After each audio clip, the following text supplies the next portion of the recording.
I'm Connor Rebush, and if you are interested in the finer points of face punching, you've come to the right place. This is Heavy Hands.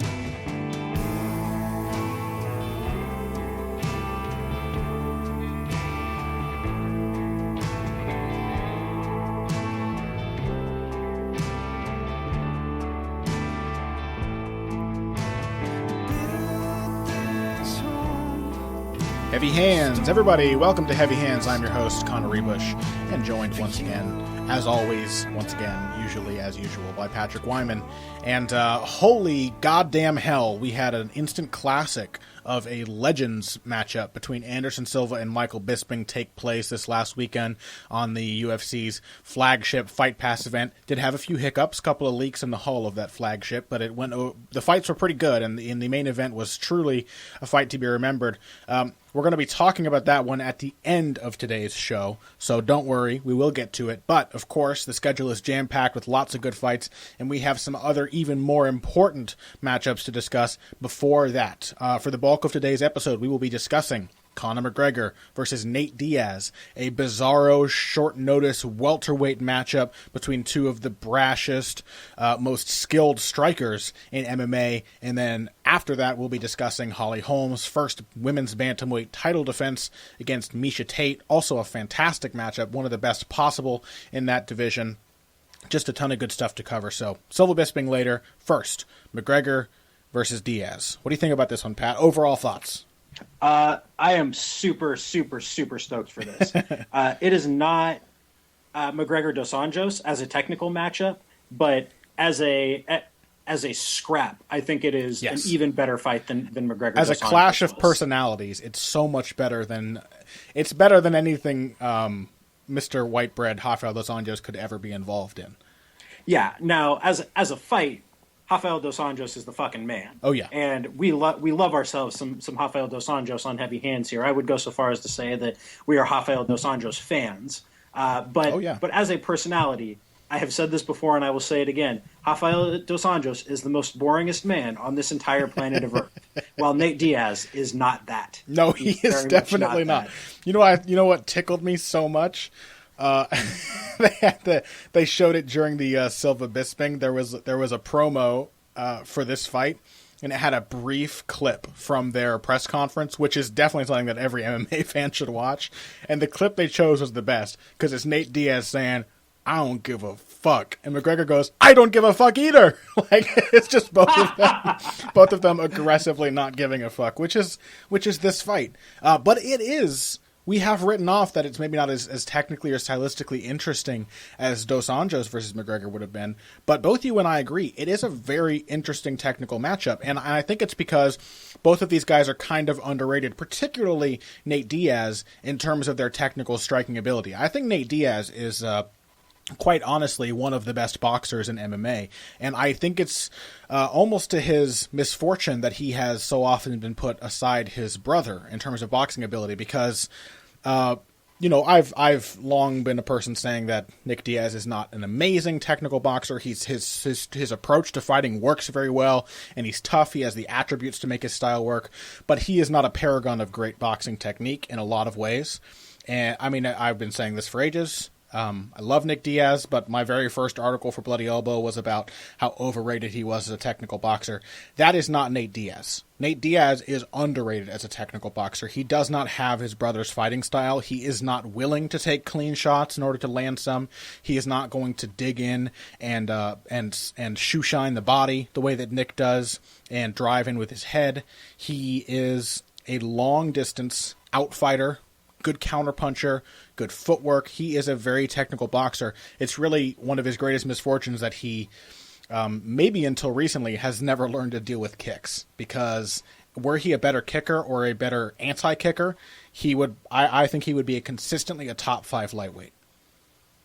Yeah, and also the defensive wrestling has consistently been a problem for him too. True, I mean, you put those two things together, and there was a fairly clear blueprint for how to beat him that I think I think Benson Henderson really showed more than anybody else just how you go about beating Nate Diaz. Yeah, Rafael dos Anjos too. But in retrospect, that Ben Henderson fight, I think a lot of people used it as evidence of why Nate never deserved the title shot. I think they went the wrong direction with that. I think it was Ben Henderson, one of his greatest performances. I think he fought the perfect fight against Nate Diaz. Yeah. Oh, absolutely. That was, I'm an appreciator of Benson Henderson, and I think he's a supremely underrated fighter. Like, even where he's still competing in the UFC's welterweight division, I think he is a top 6 or top 7 welterweight. Like, I think he's that good as a technical fighter, even giving up size to the guys he's fighting. So that is not a black mark in Nate Diaz's book from my perspective. But so as far as these two guys are concerned. Yeah, I think Nate is not his brother, as you pointed out, Connor. But he's something different and maybe something a little more interesting. Like, because Nick is fundamentally a swarmer. Nick is all about pushing you to the fence, and once he's there, he's going to put volume on you. He's going to put those long combinations down. Whereas Nate is much more of an open space, consistently flashing a jab and a long 1-2. Like, that's Nate's game, and then hitting you with the right hook as you try to commit to him. And he does interesting things with head position. He's much harder to hit cleanly. He's got better head movement. He's cleaner defensively. He's surprisingly hard to put a good clean shot on, because he tends to spend a lot of his time more or less in range baiting shots. He does get hit a fair bit, but he doesn't get absolutely cracked and gobsmacked the way that you might think as often as you might think. He also, because he is similar to Nick in lack of punching power, he's not a particularly dynamite puncher. He also intensifies his ability, or amplifies his ability to land meaningful punches by getting his opponent to commit to those strikes. So he's a very clever fighter who, by getting his opponent to overcommit and making them feel comfortable in range, allows himself to drive through his shots and get them to collide with his shots and amplify their power. We saw that definitely in the Johnson fight. Didn't get to see it in the RDA fight when he had some kind of injury going on. And was probably just in a horrible style matchup. But we definitely saw it in the Gray Maynard fight as well. And you know what? This just occurs to me. I wonder if Nate Diaz has sometimes throughout his career suffered from the feeling that he should be doing what Nick does. Because, for a long time, like, I think Nate Diaz has good footwork. I think he has very good lateral movement. I think he understands small, subtle angles and how to work off of them. But for a long time there, for a while at least, people were criticizing Nate as part of the Diaz brothers collective, saying, oh, just like his brother, he doesn't know how to cut off the cage, and so on and so forth. Because in the Josh Thompson fight, he was trying to cut Josh Thompson off. In the Ben Henderson fight, probably some in the Donald Cerrone fight, a lot of these where he was trying to come forward and force the action. I think he is really much better when he fights the way that he did in the Gray Maynard fight, even at the beginning of the RDA fight, and in the Michael Johnson fight. The Jim Miller fight was similar. The Gomi fight was similar. When he hangs back and plays distance, plays with your perception of range, and peppers you from long distance. And I think that maybe he can't cut off the cage in the same way that Nick has often struggled to, but when given the chance to fight in his best style, he's actually a pretty good technician as far as footwork is concerned. So I agree with that in the broad outlines. I think that I just don't think he has good pressure footwork. Like, I think he struggles with that kind of pressure footwork. Yes. In the middle of the cage, in open space, yeah, I think he's pretty good at it. He's good at hitting you from the inside angle. He's good at letting you overcommit as you try to get outside his lead foot in an open stance matchup when his opponent's in orthodox stance. I think he's really pretty solid and technically sound with that kind of footwork. The problem comes when he really thinks he has to back you up. Like in the third round of the Cerrone fight, the kind of weaknesses of his footwork came into play. Even though he had already hit Cerrone like 200 times by that point, like it was clear where the problems were. And it was clear in the Thompson fight too. Like, if he had just hung out in the middle of the cage and let Thompson come to him, that fight would have looked a lot different. Yeah. But instead, because he thought he needed to pressure him, he kept putting himself in position to just get buzzed by those kicks. He gave Thompson the chance to do what he should have been doing. Mm-hmm. You know, and I think Thompson's the kind of guy where he could have coaxed him into coming forward and used those small angles. I think in that sense, he's got better footwork than Thompson as an outfighter, but he didn't play that part in that fight. Yeah, it's because I think because we're used to thinking of outfighting or boxing in one particular sense, in fairly limited sense. We don't necessarily encompass the full range of things that those terms can point to. Nate Diaz can slip between the cracks of our categorizations. Well, and I think that's actually a good thing to talk about here. That's a good way to segue into one of the topics we both wanted to get to, which is that we may, because you and I it's helpful to have categories. It's nice to be able to look at things and there's a certain a predictive quality to those categories. And so it's good to be able to find common traits between fighters in a sport that is very, very individual, where individual personality has a massive effect on the way one fighter fights compared to another. It's good to find those commonalities, but we risk pigeonholing some of these fighters sometimes and maybe seeing a trajectory in their styles that isn't really there. And that's possibly been the case with Conor McGregor, because both you and I have talked about how he was becoming a pressure fighter, becoming more the puncher's path piece that I wrote a while back. I'm still not 100% sold that he has stepped off that path. I can't really make that decision based on just 13 seconds of counterpunching against Jose Aldo, but we have to acknowledge that he may bring a certain amount of stylistic flexibility into this Nate Diaz fight. And for Diaz, it's the same way, that he has not fought. He doesn't, just because we may call him an outfighter doesn't mean that Nate Diaz is always going to do what we expect outfighters to do. He's an individual. He comes into fights with a certain idea of what he's supposed to do, whether he's kind of fighting in the shadow of his brother a little bit, or if he feels he has to really take it to an opponent or whatever. We know these guys are pretty smart. They game plan for each fight. It's just that all those game plans may not play perfectly to Nate's strengths. Yeah, absolutely.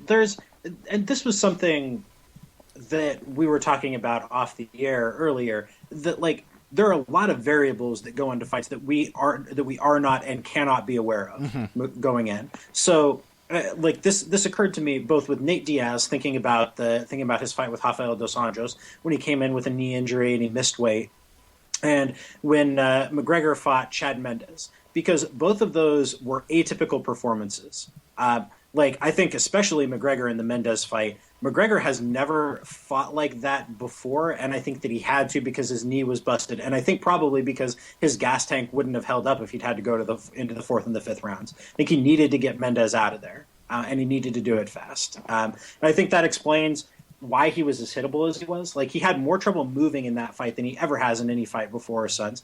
I think if you look at Nate Diaz against Rafael dos Anjos, he has always been vulnerable to leg kicks, and dos Anjos is a hard kicker. We have never seen Nate react like that to getting leg kicked over and over and over again, or been that easy to low kick over and over and over again. I think that was an uncharacteristically bad performance from him, where he had a lot of trouble moving around. And I think, so when you put those two things together, both of those examples with McGregor and Diaz, we just cannot know everything going in. And fighters a lot of the time are responding to incentives and circumstances that we just don't know. Well, I mean, look at the way that both you and I have picked fights this year so far. I think if nothing else shows my fallibility in particular, it's I think I may have just cracked a 50 or about a 55% rating. I had I went 10-3 for picks on the last two cards, and it was like manna from heaven. It was like the most amazing feeling, because it's been a rough 2016 so far. January was unkind to me, and only a little kinder to you. There's been some hard fights to call. So yeah, there's a lot of factors going into these fights that we can't call.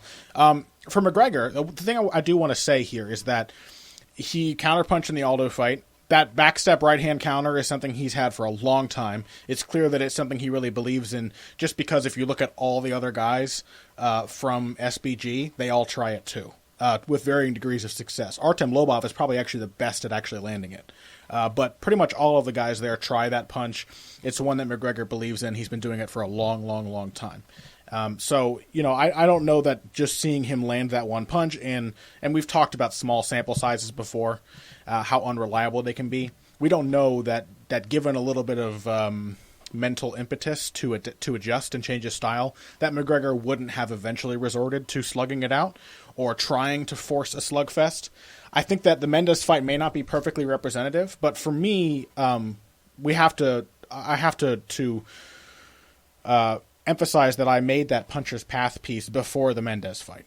I actually made it leading up to the Dennis Seaver fight. It was based on a pattern that I saw before that. And I thought the Dennis Seaver fight was, I was either fortunate or very good at making a prediction in that case, because the Silva fight played out pretty much exactly how I expected it to, with McGregor throwing more volume than in any other of his UFC fights at all up to that point, doing it more aggressively, coming forward and responding to counters with doubling down on his aggression and leaving himself in mid-range more than he used to.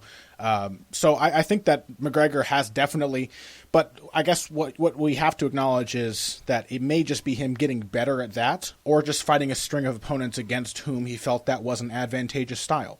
Yeah, I really think that that's what it is. That I do think that he has that adaptability to him, because if you were going to draw up a game plan, what is the best way to fight Dennis Silva, who is a short, stocky outside fighter who likes to kick? You back him up to the fence. What's the best way to fight an aggressive, come-forward fighter like Dustin Poirier? You probably want to fight him in open space where your greater punching power, speed, and technical craft is going to be able to beat him. And that's how he fought Dustin Poirier. What's the best way to fight Diego Brandao? It's to wear him down and try and finish him late in a round. And that's what he did to Brandao. What's the best way to fight an outside fighter like Max Holloway? It's to push him toward the fence and then counter when he tries to come back, which is how McGregor fought him. I think the reason that we've seen him pressuring guys is because that is the best way to fight those guys and the best way to put his power on them. I think he is a kind of an all-around puncher who happens to pressure very well because he's good at just about everything that he tries to do. Well, there are a lot of styles against which pressure can work. I mean, I'm not sure if I buy the idea that because that's why pressure fighting is such an all-round effective style in MMA right now. If you can pressure well, you can make that style work against a lot of fighters. For example, the Mendes fight, we both agree that something was probably off with McGregor in that fight physically. He had some sort of knee injury, had apparently compromised his ability to counter-wrestle, and so on and so forth. But is pressure fighting the best way to deal with Chad Mendes? In the end, it worked because he wore him down, but he had to absorb a hell of a lot of punishment in order to do so. If you cannot effectively skip out of range defensively, because that was the biggest thing to me, is not even so much the defensive wrestling as his movement was hobbled. He did not move as lightly on his feet as he normally did. He was very heavy. He was very heavy in his movement. If you cannot get yourself back and out of range, wouldn't you rather just say, well, if I can't get out of range of the explosive guy who's going to be coming in on me, shouldn't I just try and stand my ground and throw back at him, just slug? What's your alternative? You try and back out of range and you get hit anyway, so you might as well just stick around and try and counter him. Stick him on the end of your punches, back him up, cut off his angles, and put him in the place where your length can tell on him. Okay. Yeah, if I were compromised, that is absolutely what I would do to him. Okay, so maybe a bit of a gambit for him in that fight. An intelligent one, if that were the case, if that was the extent of his injury. Yeah, I'll have to watch it again and see if he looks that badly compromised as far as movement's concerned. So if you're looking for a comparison, compare the way that he reacted, how light he was on his feet, and the angles that he took when Silva tried to explode back on him, and then compare that to what he did when Mendes did it. And obviously, there's a speed difference between Mendes and Silva, but McGregor is so much heavier on his feet. He just does not move with anything like the same kind of fluidity, and he actually trips and stumbles a couple of times when Mendes comes at him, and that's not because Mendes is faster. That's because there's something wrong with his knee. Okay, yeah, I'll have to take a look at it and see. I do want to say, we have to give Chad Mendes some credit here too. Getting hit by Chad Mendes can't just be entirely that McGregor is not as good defensively as he is usually. McGregor was not as good defensively in his two fights leading up to that as he was previous. Of course, he's been fighting the best fighters of his career since coming to the UFC, but Chad Mendes, if you try to draw comparisons between Chad Mendes and other fighters, for example, I thought that Rob Whiteford would be able to do something like what Chad Mendes did to Darren Elkins when he fought Darren Elkins. Doesn't work. Not a lot of people can do what Chad Mendes does. That ability to explosively cover distance, packing that kind of power, the ridiculous counter wrestling, and the offensive wrestling to go with it. So, you have to give some credit to Chad Mendes and say, but if McGregor's that compromised going into the fight, I can see what you're saying. It's a salient point. Yeah, with that in mind, I would not, I've gone back and forth on this, but I would have picked Dos Anjos to beat McGregor. I think I would have too. having gone back over it and looked at that again. But with all of that said, how do you think McGregor and Nate Diaz specifically match up? This is an interesting fight for the reason that this will be the first guy that McGregor has fought where he doesn't have a height or a length advantage. Yeah. In some way, he's not going to be the bigger fighter here. It's taking place 25 pounds up from McGregor's, the weight that he's fought at in the UFC, and 15 pounds up from the highest weight that he's fought at before. Yeah. How do we think that this looks in that regard? How much of McGregor's game relies on being the taller, longer fighter? I don't know. It's such a fascinating fight. It really is. McGregor still has that power advantage. I have to believe that even fighting at 170, he's going to hit harder than Nate Diaz. He is just that destructive of a puncher and very accurate and commits to his shots and times them well. So he has all those things going with him as well as just natural concussive force. But without the reach advantage, I think some of McGregor's game changes. And I think his biggest obvious advantage in this fight is the kicking game. Something that Nate has historically struggled with, something that McGregor has worked on a lot in his recent MMA career. And I'm tempted to say that makes McGregor more well-rounded, but I would definitely be hard-pressed. I'm hard-pressed to imagine Conor McGregor feeling like he should shoot a reactive double on Nate Diaz. I don't think he wants to contend with him on the ground. So I think we're really in for a stand-up fight here. And so to talk about the kicks, I kind of want to look at Nate's fight with Michael Johnson in order to assess how we can expect Nate to deal with that. Obviously, Michael Johnson's not the same kind of kicker as Conor McGregor, who prefers the kind of taekwondo or karate style with the elongated stance and the spin kicks and things like that. But I thought that Nate may have, for the first time in his career, shown some serious improvement of how to deal with a kicking game. Because I thought it was pretty obvious in that Michael Johnson fight that Johnson and Hooft and everyone else at the Black Zillions, unsurprisingly keyed in on the notion that they could kickbox with Nate Diaz rather than just boxing with him, and that would give them an edge. Because Johnson came out throwing a lot of kicks, a lot more than usual. He's normally more of a boxer who punctuates with kicks, and he was more Brazilian Muay Thai than Dutch kickboxing in that fight, if that makes sense. And it definitely gave Nate trouble early. He was eating some of those kicks. He's got sort of a side-on stance. It opened up the outside of his leg. As the fight wore on, the first time I just noticed, I was like, okay, Nate's catching on. He's starting to check these kicks.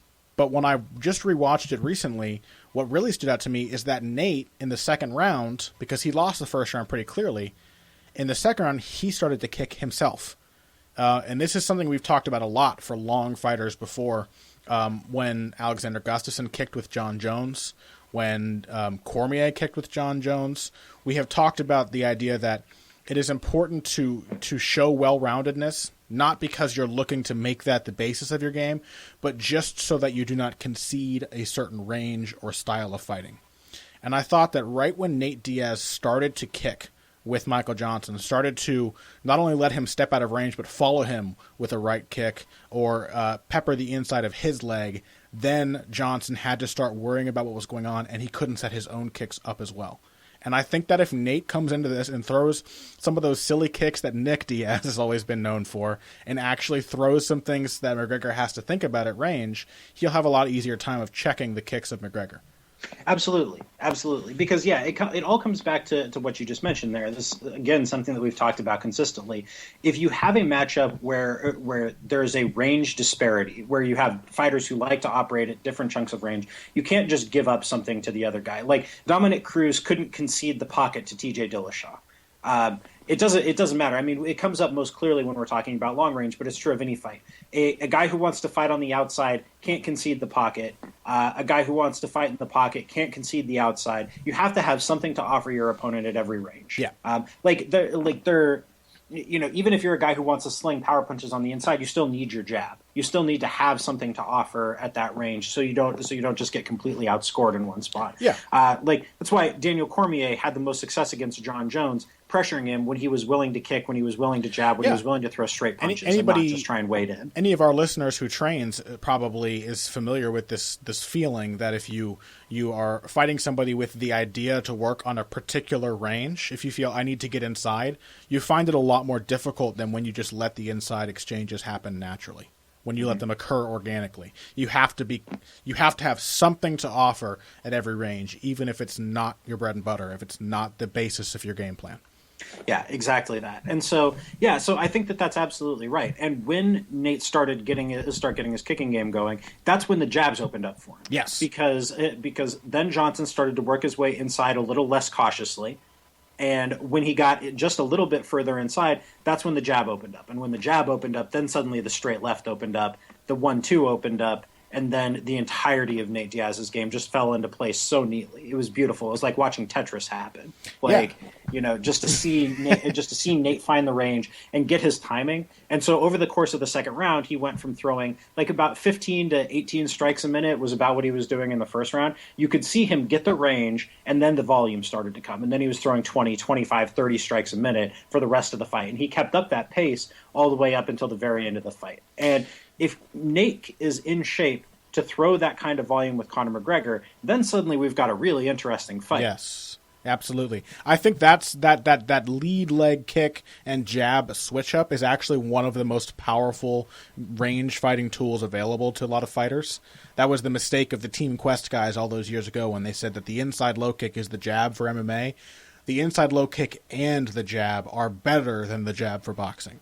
If you watch really good American-style kickboxers or international, the traditional martial arts-style kickboxing, long pants kickboxing, as they might call it, those guys work so well combining the jab with the lead leg. And when you can smack away at the inside of your opponent's leg and smack away at their ribs and mix up the jab, the two movements of the hip involved both those strikes are such a difficult switch-up to contend with when you're stuck on the end of a much bigger guy's reach. So I thought that was a really nice thing for Nate.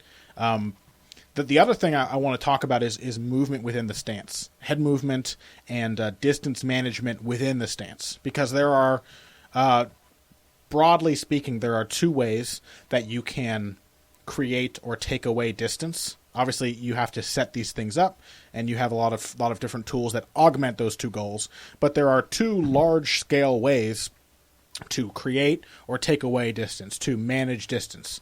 And you can do that by moving your feet, or you can do it by moving your body without moving your feet. So when I say moving within the stance, it's that you don't change the position of your stance. Your feet remain planted, but your upper body moves. Either you're folding your hips, you're pulling your head back, or you are rolling down from side to side and getting low. You're moving within your stance. And then there's footwork as well. And I think in this matchup, it's largely McGregor's footwork against Diaz's upper body movement in terms of distance management, because I think Nate is better when it comes to giving false impressions about the distance between himself and his opponent, and McGregor is better at actually covering that distance with his feet, whereas Diaz tends to do a lot of reaching.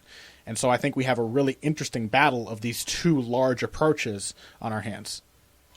It's a really, really interesting matchup once it gets into the pocket, because I think I can easily see a scenario here where Diaz can stick McGregor on the outside of his jab. But if that happens, McGregor, I think, is going to be happy to land kind of side kicks and like long straight kicks to Diaz's body and his legs and try and maintain that distance and then deal with the jab as it happens. But once it gets into the pocket, a range where you would think McGregor would be happy to be, Diaz has some interesting tactical tools to deal with at that range. He's an especially good right hook counterpuncher, and that was the shot that he landed over and over and over and over again on Michael Johnson. Practically every time Johnson threw a left hand, Diaz responded with a right hook counter. Yeah. And Conor McGregor, because of the way that he throws his left hand, because of the way that he lunges into it, and he often brings his left hand back to his stomach or his chest after he throws it, he is particularly vulnerable to getting countered with right hands. Dustin Poirier hit him with a good right hand counter in their fight. Yeah.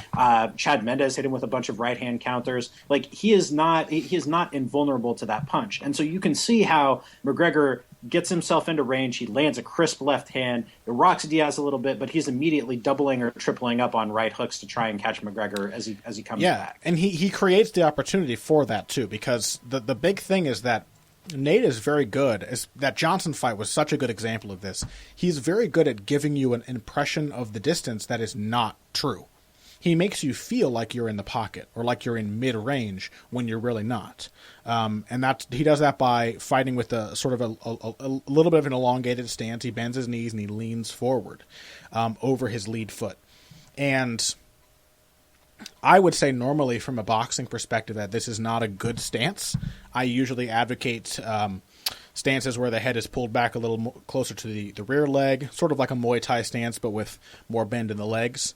You create distance between yourself and your opponent. But once you become confident in that distance, once you have a good sense of what that distance is, you can start to play with it. And Diaz does that by giving his head to his opponent. That's dangerously close to a sexual phrasing there, isn't it? I just heard it. Don't let Nate, don't nobody tell Nate that I said that. He will definitely not be pleased.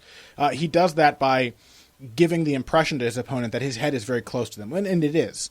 But then by moving within his stance, by pulling his head back over his rear foot, his head goes from about, it moves about 3 feet, I would say, from front foot to back foot. If you think of standing a little wider than shoulder width, as a tall guy, you kind of splay your legs out and rock your head from over 1 foot to the other, you got about 2 to 3 feet of movement there.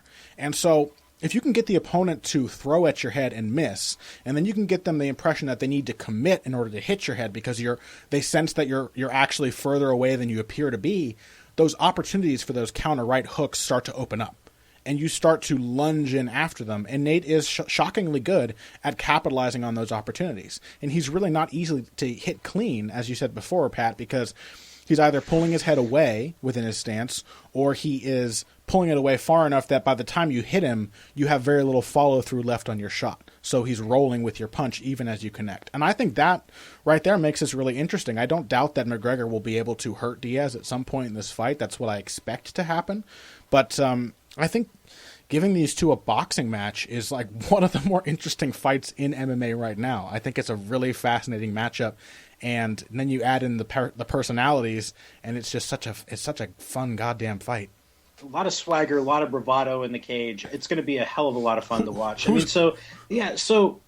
think the balance of the balance of likelihood runs in McGregor's direction here, yes. and we're not breaking new ground with that. McGregor's like a 4-1 favorite here, but it's going to be interesting to see how he deals with the longer guy. I tend toward the line of thinking that tall guys for a division who fight long tend to be okay when they move up.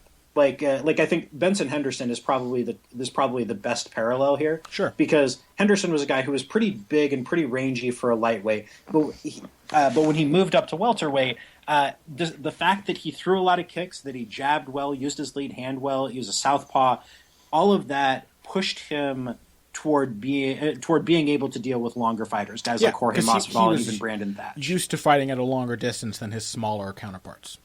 Yeah, so I think McGregor will be okay with that when he moves up, but we won't know until it happens. It'll be interesting to see, and it may in fact be surprisingly. I wouldn't ever bank on McGregor's confidence being shattered, and I think that's as we've discussed before, the scariest thing about fighting him is that he just doesn't respond to punishment and to disincentivizing tactics the same way that other fighters do. He has this insane self-belief in his ability to persevere and eventually put his hands on you, but it may, in fact, be a little puzzling to him that he can't put his hands on Diaz as easily as he thinks. Of course, I think his ability to time his shots, his ability to fight in true time, as I've said in the past, where he'll throw his hand out there before his body starts to move, very difficult to react to. That may counter some of Nate's ability to roll with those shots if he can't react quickly enough.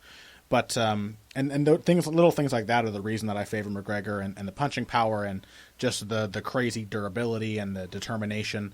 But I really love this matchup, and I think it's a lot of fun. Before we give our final predictions, although I guess we're both picking McGregor. Yeah, I think McGregor takes a closer than expected, like a competitive 50-45 or 49-46 decision. You think it's a decision? Yeah, I think it'll go all the way, unless Diaz's cardio is really not there. I'd be surprised if it was. He was training for a triathlon when he got this fight, so I would assume, like, as the Diaz brothers are known for, he will be in decent shape. I kind of see McGregor knocking him out, 3rd or 4th round. I think it'll take a little while, and I think McGregor will take some more than expected amount of punishment on the way. But it's hard to think of Conor McGregor without thinking of him finishing somebody these days. So, but a final question then, since we gave our predictions, we're both picking Conor McGregor. Who is the best taunter going into this matchup?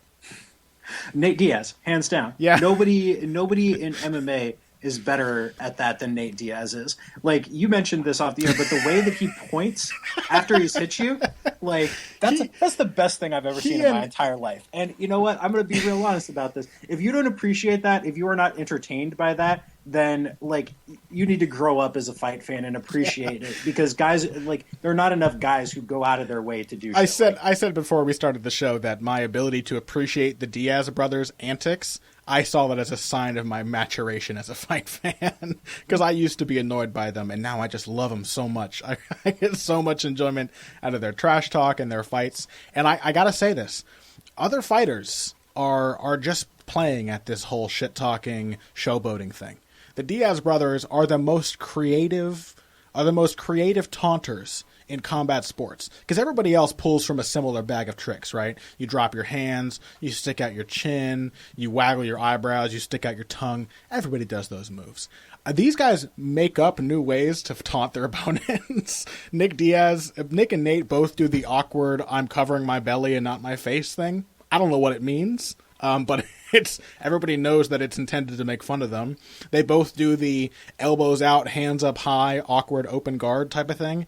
And now Nate has added this brilliant new taunt to his repertoire. The "I just punched you in the face, and now with my fingers still 3 inches from your face, I'm going to walk towards you, pointing at you."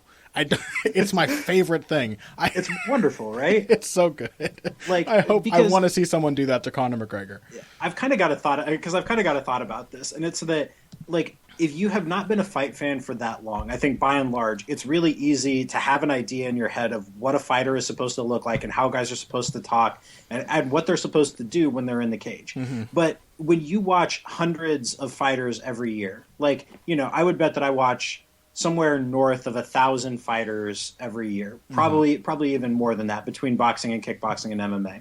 Like, a guy who stands out is so much more valuable to me in my head than the vast run of other guys. Yeah, definitely.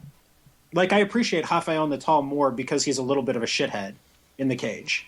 Like, that is more fun for me to watch as an analyst and an observer of the sport, as somebody who has a little dash of personality. Yeah, absolutely. And that's Nate Diaz and Conor McGregor, like two big personalities clashing in what is genuinely an interesting style matchup. What more could you ask for? I only wish that this fight had the full camp preparation so that there would be no potential excuses or nothing to mar the outcome of the fight. But boy, if Nate Diaz were to win, that would just make the result all that more shocking. So we'll see. I'm really looking forward to it. That does it for this fight. When we come back from this break, we are going to be talking about Holly Holm's first women's bantamweight title defense against Miesha Tate. Another fantastic matchup. Another one that we are both looking forward to discussing right after this. Hey everybody, thanks for listening to this week's Heavy Hands. If you like what you hear, please consider pledging to support the podcast on Patreon.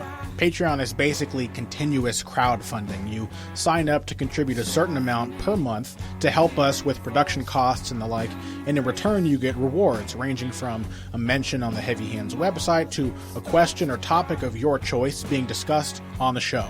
We have a lot more in the works to reward you for your help, and we appreciate every contribution. No amount is too small. Just head over to patreon.com and find how you can help out, the only show dedicated to the finer points of face punching. Now let's get back to it. And we are back. Holly Holm versus Miesha Tate. Opening thoughts for this fight, Pat, overall sense? Well, I think it's an interesting fight, and it's actually, in the broad outlines of it, as a stylistic matchup, I think more compelling than Holm-Rousey. Yeah, I mean, of course, hindsight's 2020. We can say that now because we certainly thought we all picked Ronda to beat Holm beforehand. But now, having seen both Miesha and Ronda fight a wide variety of opponents and having seen both of them lose, I do think this is probably a much more difficult style matchup for Holly. Yeah, not necessarily from a physical perspective. Like Miesha Tate is nowhere close to the physical specimen that Ronda Rousey is, but she presents a much deeper and more layered challenge because she has more to offer at different ranges, and also because of her toughness and her mental fortitude that are going to allow her to probably push this into the later rounds and even to the final bell. Like that's just not a thing that, as we've seen, Ronda Rousey really has to offer. And so if you can stuff Ronda Rousey at a particular range, if you can stop her from putting the fight into her wheelhouse with your back to the fence in the clinch, if you can stay out of that particular set of ranges, those particular chunks of distance, then you've got a real good chance of beating her. Miesha Tate has something to offer in the clinch. She has something to offer shooting with shot takedowns. She has enough power in her hands to be a threat, banging it out in the pocket. And she's got a good enough jab that she can do, and kicks that she can do some work at distance. She's not fast. She's not terribly physically strong, but she does have great cardio. She's super durable. She's surprisingly powerful, and she's got a serious depth of skill to her. Yeah, and the Ronda fights aside, which is why I think this is probably a better matchup for Tate than Ronda was. The Ronda fights aside, Tate is pretty damn cool-headed. She's a very poised fighter. She's been through a lot of tough spots in her career and adapted. The Eye fight was not at all going her way when it began. The Julie Kedzie fight was not going her way. The first Rousey fight was difficult, and she adapted to that. The Sarah McMahon fight. Tate has had a lot of tough fights and adapted really, really well to them. And now she's got in front of her Holly Holm, who is not going to try to get in her head, who is not going to have whatever sort of crazy mental complex that leads Ronda Rousey to assert herself over all of her opponents. Like she tried to. Ronda Rousey is probably one of the only opponents who has been able to find what she felt was a legitimate reason to get infuriated by Holly Holm.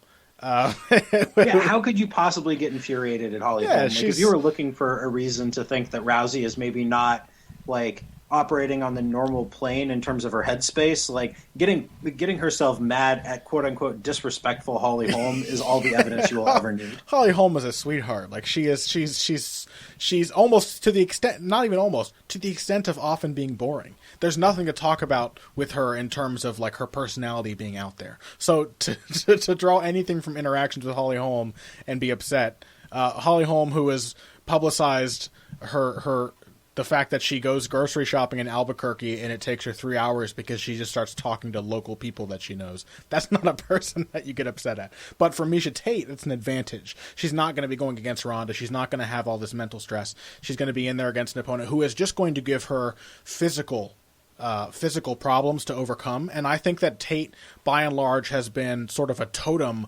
of the ability of durability and work ethic. And intelligence to overcome hurdles. I think she's often found herself against more athletic opponents, more specialized opponents, more dangerous finishers, and she has overcome almost all of them. Really, and you could even argue that she still would have overcome Kat Zingano if the stoppage in that fight had not come when it did. Yeah, because and think about everything that it took to get that stoppage, like, which tells you a lot about how tough Miesha Tate is. Like, Kat Zingano had to knee her repeatedly in the face as hard as she could over and over and over again, and Tate still wasn't out. No. She was diving on a single leg. Yeah, like that's how tough and durable Miesha Tate is. Like, so it's going to take a lot more than what Holly Holm hit Ronda Rousey with to put Miesha Tate down. Yeah. I think is a good way to think about it here. But yeah, I think your point about Tate and dealing with physically superior opponents is a good one, because she had trouble with Zingano. Obviously, she had trouble with Rousey both times she fought her. But Sarah McMahon is a hell of an athletic specimen, and Tate still clearly won that fight. Had a lot of success against a much faster, much more powerful, but technically limited opponent. That would not be the first time that Miesha Tate has had success with that. Take a look at her record here. Like, Liz Carmouche is a better physical specimen than Miesha Tate is. She's bigger, she's stronger, she's faster. So Sarah McMahon.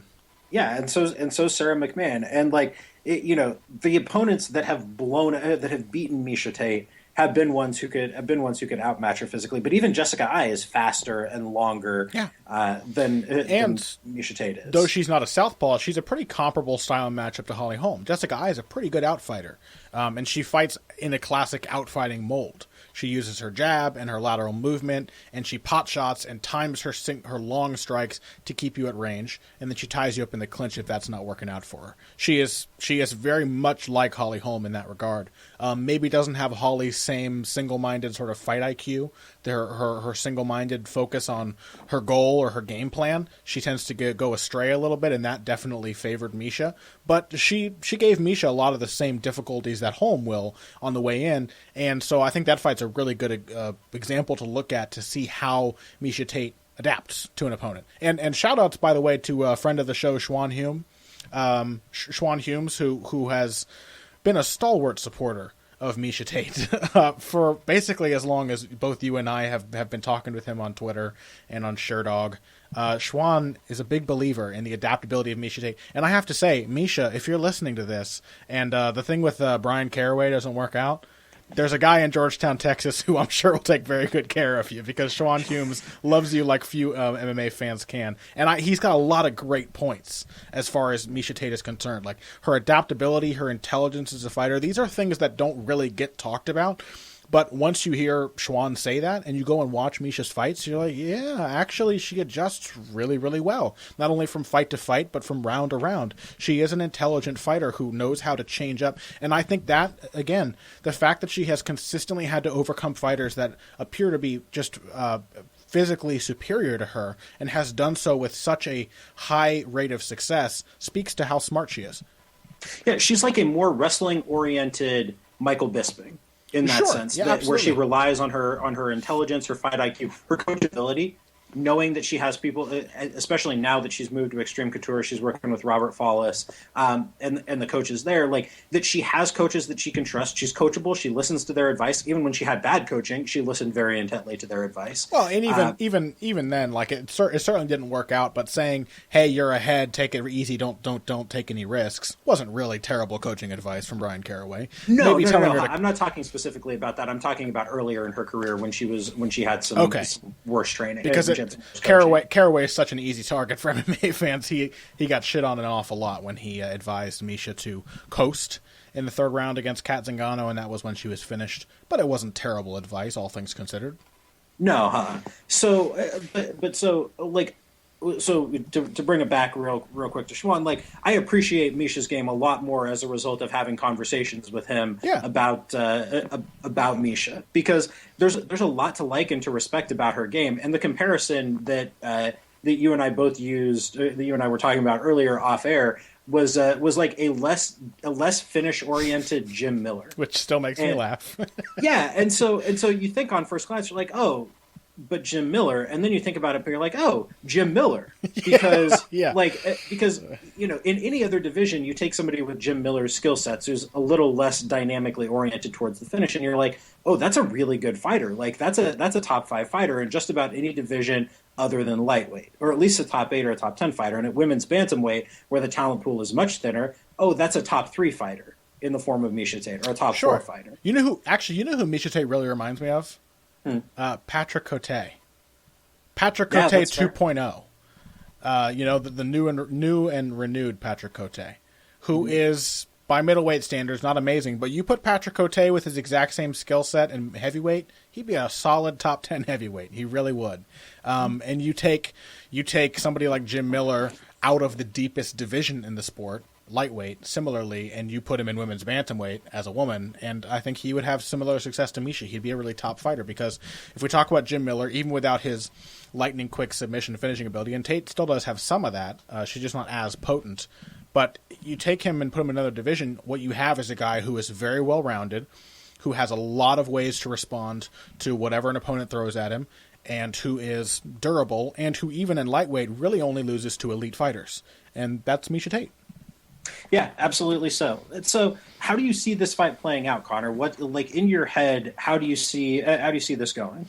Well, I think the one thing that, if we watch that eye fight again, the one thing that Tate really has going for her, and this may sound a little silly because these aren't really Miesha Tate's real strong suits, But the one thing she has going for her is that she knows how to feint, and she knows how to play with distance. And I think she showed that better than ever in that eye fight. And again, this isn't something that Miesha Tate does really well. It's not like she's an astounding striker, but there aren't many astounding strikers in this division. And compared to Ronda Rousey, who had phenomenal difficulty getting her head off the center line, and who by about 2 minutes into that Holm fight, if you recall, was just very clearly setting up for a strike and lunging in with it. She was not prepared for an opponent who could react to her strike the way that Holm could, and she had no layer of subterfuge to disguise what her strike was going to be. And I think one of the big things that allowed Tate to overcome Jessica Eye was her ability to feint and her ability to sidle very sort of sneakily into range, and her ability to cover distance when I didn't realize how close she was standing, and to hide the fact that she was suddenly covering distance behind those feints. I think that was a big edge for her, and it's what allowed her to adjust to Ai's jab and her straight right and all of these tools. She was getting countered a lot early in that fight, but she learned the best way to close that distance. And of course, she's durable, she's teak tough, so she can hang around in a fight long enough to let that adaptive process happen. And of course, Holly Holm is not a devastating puncher. Don't let the Ronda Rousey fight fool you. That was Rousey who, as we realized very quickly into the fight, had no idea how to dodge punches coming in, had no idea how to deal with an opponent who had lateral movement to the degree that Holm did, and was basically exacerbating every single strike by running full speed into it. Yeah, she flung herself face first into Holly Holm's straight left over and over and over again. Yeah. And so I'm watching Tate versus I right now, and to come back to that footwork real quick, Tate takes a lot of small kind of shuffling steps. Yes. So she's consistently bringing herself closer and taking these little tiny small angles, and creating opportunities for herself in a way that fighters with worse footwork and maybe more athletically gifted fighters never have to learn how to do. Lucy agrees. Yeah, there goes Lucy. she's a big fan of Miesha Tate's footwork. She was just thinking, you know what, it is really underrated. I agree with you. Lucy, like Miesha Tate, has spent time in Yakima. So I'm just saying there's a connection there. Lucy appreciates her. I agree with you. The shuffling footwork is actually what I really wanted to get at. When I'm talking about feints, it's Tate taking small steps and using them, disguising them as attempts at strikes and disguising them as feints, but very subtly closing distance and also very subtly changing angle, moving from side to side. Her movement is a lot more confusing than you would think it would be. And it's a lot more difficult to know what to expect from her, to know how close she really is to you. In the same, not quite to the same depth that Nate Diaz does it, but in the same way, she sort of takes away your ability to just look at her and know how close she is. She takes that away from you. Yeah, absolutely. And so against Holly Holm, I think that gives her a lot more tools for getting into range. It gives her a lot more tools for finding opportunities to land her strikes and to set up her takedowns too. Because Tate is not an explosive takedown threat, but she does strike pretty well into her takedowns. She's a solid transitional fighter. But at the end of the day, I think that Holm's physicality and her size are just such big advantages for her, and her length too. That I think Tate's going to have a lot of trouble. She's going to eat a lot of shots. Maybe if she can get on top, I think she can get something going, because though Holm has been in the game for a long time, she's been training under good coaches for a long time, there is zero indication that Holm can deal with Miesha Tate's top game. Like, if there is this is often the case with these kind of well-rounded fighters where nothing really seems to stand out all that much. But like, this is true of Rafael dos Anjos too, another like consummately well-rounded fighter. But where they really tend to stand out is their top game. Like, Miesha Tate is a tremendous top player. She's got great control. She's got a really strong base, good posture. She can actually do substantial damage with her ground strikes. She's got a great arm triangle, but she's just unshakable when she gets there. And so if Holm makes a mistake, if Holm gets herself taken down, if she screws up in a scramble, like, Tate may not finish her, but she can take rounds doing that. It just doesn't seem likely that Tate is going to be able to take enough rounds or that Holm is going to make enough mistakes to make that happen. So I like Holm to take a decision here. Do you think that dominance of the well-rounders on top has to do with the fact that fewer fighters in MMA today really know what to do when actually stuck on the bottom because nobody wants to be there anymore? Yeah, I think that that's true of a lot of guys. Like very, very rarely do we see the same depth of bottom game in every position as we used to see. Like we see a lot more focus on stopping the transition in the first place, and we see legitimately helpless fighters on the bottom when you get past a certain point. Yeah, or trying to create the transitions, trying to create space, trying to create a scramble. And when you have fighters who are used to doing that and you take away the scramble, you take away the transitions, and you just stick them, I think if you take a whole sample of all the fighters in MMA now, especially all the ones who started within the last 7 or 8 years, and you said, what's the one phase that if stuck there, they are the least effective, it would probably be the bottom game. Yeah, oh, for sure. Like, how many fighters really know what to do when they're stuck in a great mount today? Like, this was like Ryan LaFleur, Damian Maia, or Neil Magny, Damian Maia are great examples. Anybody of this. Versus Damian Maia, you make them fight Damian Maia, or you make anybody fight Jacare Souza, and you're like, oh, okay. Actually, against these guys, like these bottom games do not match up. Like you even take Gegard Mousasi, and Mousasi was able to threaten a triangle, and Mousasi has a great guard. But you even take Gegard Mousasi against a guy like Jacare Souza, and eventually he's just cutting through that damn thing. Yeah, but what was the God? I had just like the clearest example in my head right now. Like, Rory McDonald, the guy who actually does have that kind of fully developed bottom game. GSP had that kind of fully developed bottom game, and I think that's because when you look at when you look at Zahabi was initially a BJJ guy, and so I think he thinks it's important that even if he's going to teach you to stop the transition at higher levels, you're going to need to know the rest of that shit. Yeah, too. And we saw that with the Tom Breese fight last weekend. Breese was doing a lot of work using. I know Zahabi loves his leg locks. He's got a video on his TriStar channel out there about leg locks being a big part of the future of MMA, about being basically the bridge for jiu-jitsu fighters to gain top position, using them to create scrambles and create sweeps. And we saw Breese doing that, using the leg locks to get mount and things like that. That's all for us as a hobby right there. So he's got a unique and interesting perspective on jiu-jitsu and its ability to cross over to MMA. Before we leave this fight behind, I want to illustrate one example that I think really clearly sums up why I think Miesha Tate's a really tough matchup here, and then I'll give my final prediction. About a minute and 45 seconds into that Jessica Eye fight, the fight has not been going Miesha Tate's way. But the good thing about Miesha Tate, the wonderfully fascinating thing about her, is that a fight is very rarely actually not going her way because the gears are turning and she is finding a way to adapt to the difficult situation in front of her. So saying that this fight isn't going her way is kind of like saying she's playing chess and she lost 3 pawns right off the bat. She could still be one move away from a checkmate. So what she does to Jessica Eye is she leads with a right hand, which she has been doing a lot. She's a right hand heavy fighter. She likes that right hand, and she's been doing it all through the round up to this point, trying to land that lead right or the overhand. But she leads with it, and it's actually a throwaway punch, and she moves into a takedown. Eye circles off to the side, takes the takedown away, and once it's broken, Tate moves right back in. She hop steps forward. She fakes the right hand once, and then smashes Eye with a jab that knocks her off balance because she hits her square. And then she comes forward again. Eye has a smile on her face. She's game. She's ready to throw down. And what does Tate do? She sidles back into range. She fakes the jab. She throws it right at Eye's chest and then wallops her with a right hand and sends her to the canvas. So we have right there 3 sequential techniques, each of which builds off of the one before it. And I think that really just speaks to the depth of Miesha Tate's game. Even when everything isn't always pretty, all the techniques aren't always crisp and wonderful to watch, it's not always a technical delight to see her fight, there is a strategic intelligence to almost everything that she does. And that makes her a really fascinating matchup because I'm excited to see how she might be able to adapt to Holly Holm. In the end, I think Holm is too good of a defensive wrestler. I think she's really strong in the clinch, and actually pretty good at doing a little bit of damage while she's there.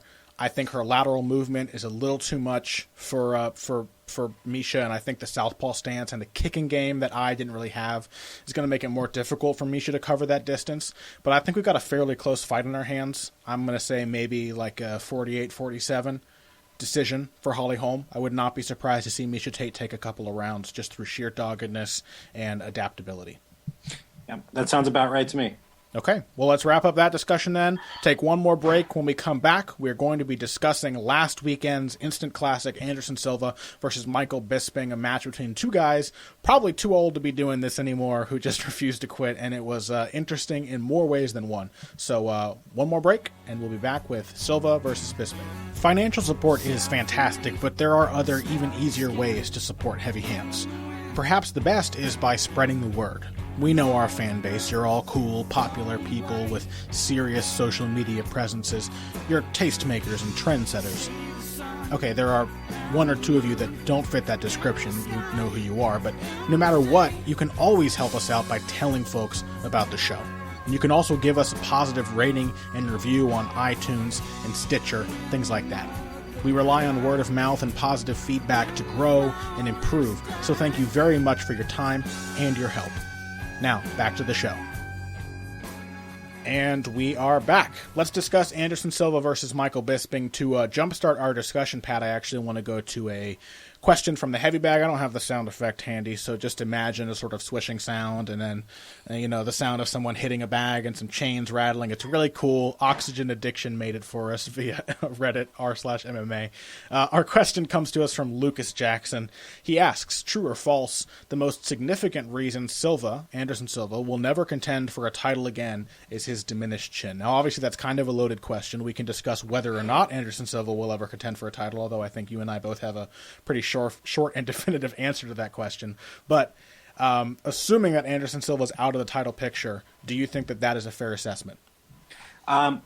Yes and no. I think that diminished durability in general is going to be the reason why, is going to be the driving force behind Anderson not contending again.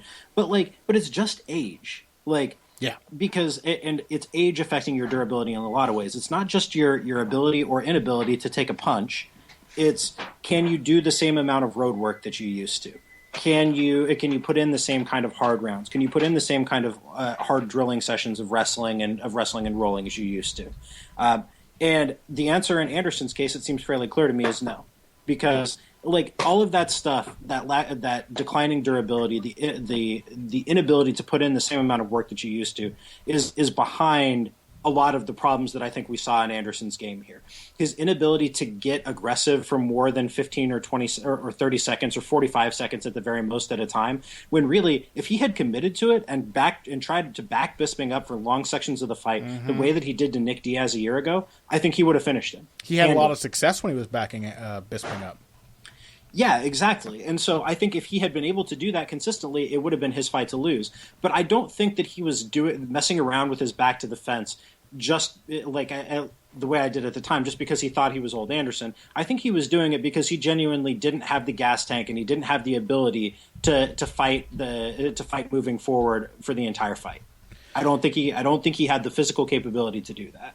Yeah, I had somebody mention this to me on Twitter, and unfortunately I can't remember it. But I think some of the reaction to this fight may be, I mean, a lot of people have had a surprising amount of difficulty accepting the notion that Anderson Silva might just be getting old. And I think maybe it's because our sport is so young.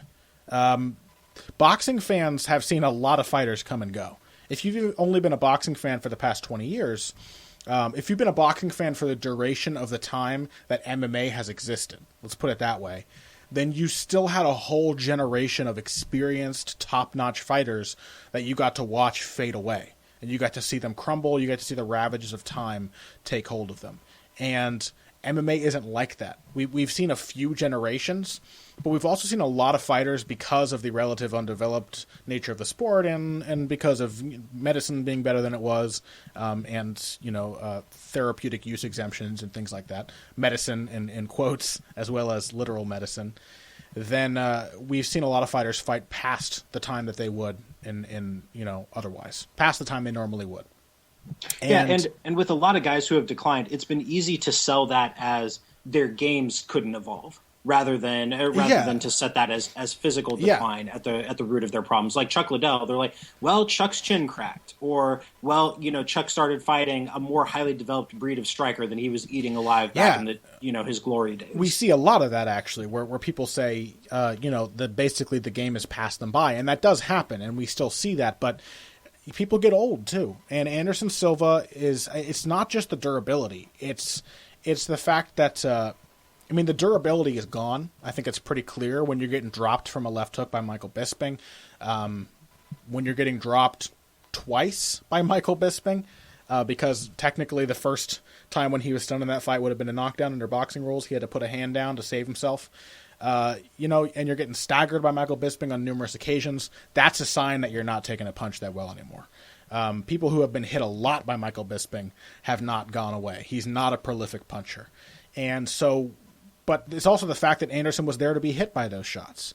Anderson was trying to be old Anderson, and I don't think he has been able to accept the fact that he isn't anymore. And you can't blame him for that, but he wanted to do the same stuff. He wanted to stand there with his hands down. He wanted to, and part of the reason that both you and I picked him going into this fight is that both you and I believed that he had accepted that he wasn't that guy.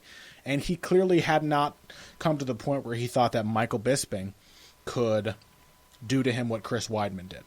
He hadn't come to the point where he thought that Michael Bisping was the level of fighter where he couldn't be old Anderson, even depleted. But being, Well, I think that's one possible explanation of it. I think the other is the one that I pointed to, where he had to go back to trying to do old Anderson things because he wasn't capable of being a point-scoring out fighter who could just score and then find the knockout when it came. That he just didn't have the gas tank to do that. Because if you look at every time Anderson really exploded into one of those bursts, he had to take a substantial amount of time off afterward. So at the end of the first round, This is the first round when he tried to explode at the end of the round and steal it. He was gasping for air and had both of his hands up against the fence. He was sucking wind. And that's 5 minutes into the fight after a solid 30 seconds of actual activity of him actually doing things. So I think there's a strong chance that he did that stuff up against the fence, that he let Bisping push him back simply because he was not capable of doing anything else. Yeah, he needed to rest, and I think that's actually a really fair point. We both thought that his cardio was pretty good going into this fight. Turns out that we just hadn't seen through the ruse that maybe he's been putting up for some time now, that he's almost 41 years old. We talked a great deal about how Michael Bisping, with his volume-heavy style, very clearly couldn't keep up the same amount of stamina he would have once been able to against Talaslitis, although his was actually not that bad.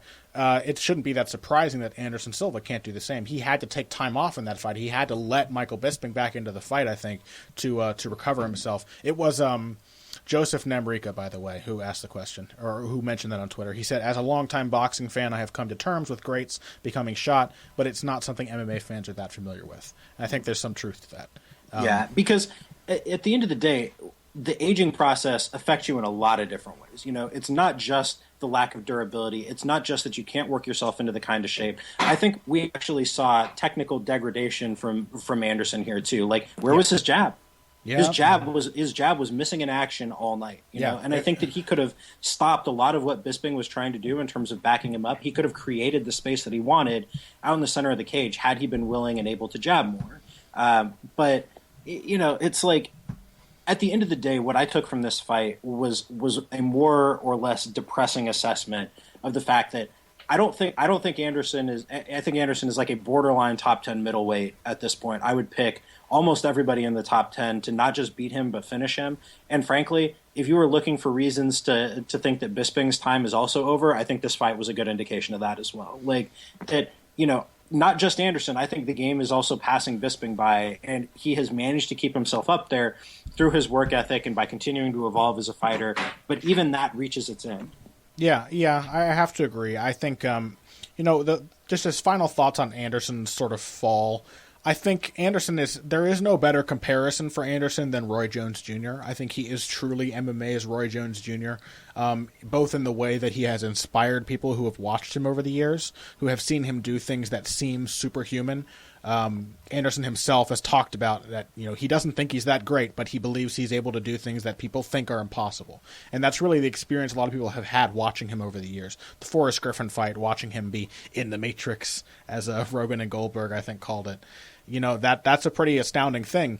And the way that he did that, because I think it's pretty clear, and I said this on last week's episode, I think it's pretty clear watching him now that he's slowed down, try to be the defensive genius.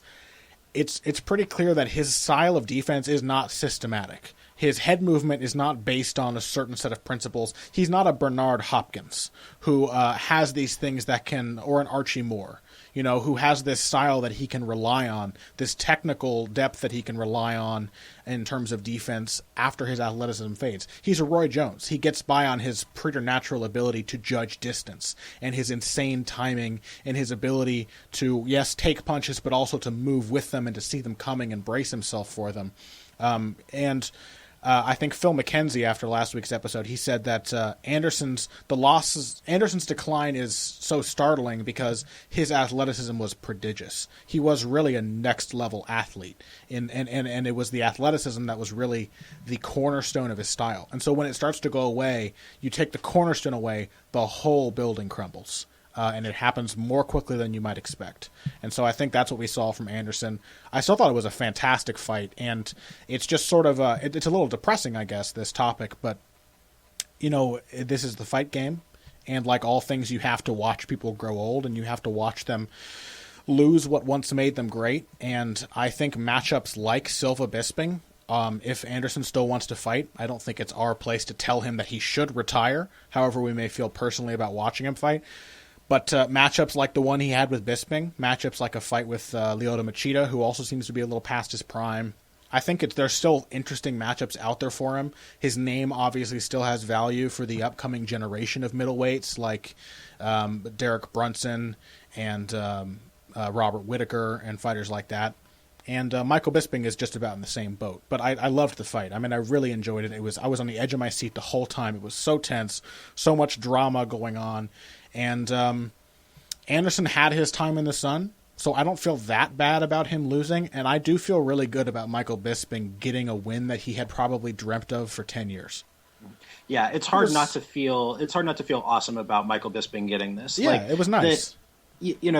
I had kind of an epiphany as we were talking about this. That I think part of the reason that there's so little recognition of the aging curve in MMA is because MMA fans come in waves. You have fans who came in with The Ultimate Fighter. You have fans who came in with Brock Lesnar. You have fans who are now starting to come in with Ronda Rousey and Conor McGregor. But there's very little long-term historical perspective in MMA aside from the media.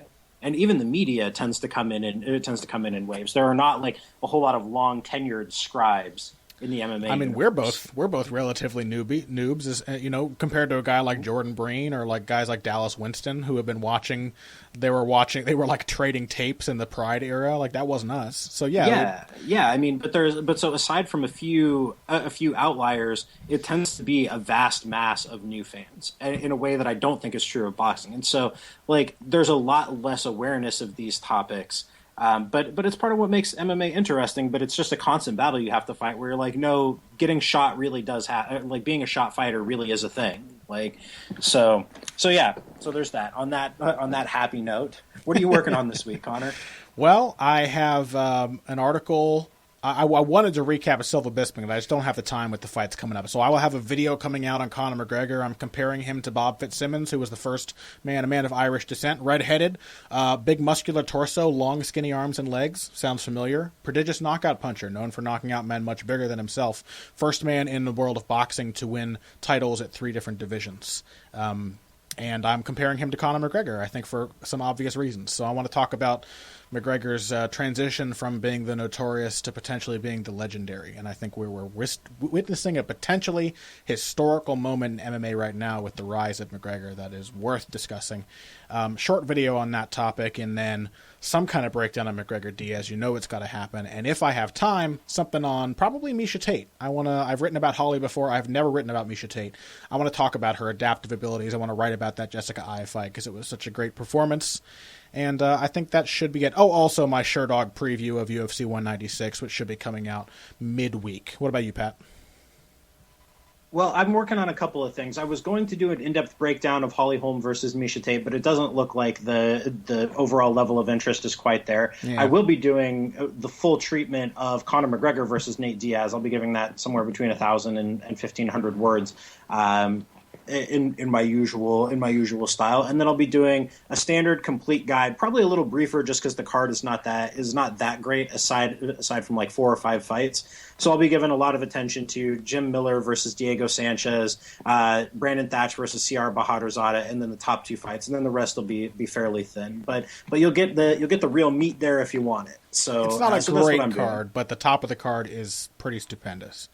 Yeah, the headliners of the main card, the headliner of the Fox Sports 1 prelims, and the headliner of the Fight Pass prelims are all worth your time. Yep, sprinkled with goodness, and then the other ones are fairly decent action matchups, I suppose. They should be fun enough. Yeah, there's some solid stuff going on here. Yeah, we'll see. Anyway, thank you everybody for joining us this week. Silva Bisping was fantastic, thought-provoking. Pat, we were talking about it before we began recording today, and I was talking about how Diaz's performance against Michael Johnson was since Rousey Holm the only fight I can remember being that similar level of just ecstatic, just jumping out of my seat and laughing and enjoying the hell out of the entire thing, just watching Diaz do his thing. And you brought up Silva Bisping, and while it was a great fight, I do think it had a lot of complex there was a lot of depth. It was like the difference between drinking like a hot cocoa and drinking a really complex pale ale, where you're not going to like want to gulp it down and just enjoy the hell out of it. It's not going to be the perfect treat on a winter day, but it's got some depth to it that really makes you think, and you have to appreciate it. That was Silva Bisping. And then, man, McGregor Diaz coming up. I'm getting so excited for this fight. I'm sad to lose RDA, but this is about as fun a replacement as I could imagine. So we hope all of you at home are looking forward to these matchups as much as we are. We hope you enjoyed Silva Bisping. If you didn't see it, go get yourself I guess I'm selling Fight Pass now. Go get your free trial and watch it, because it was really good.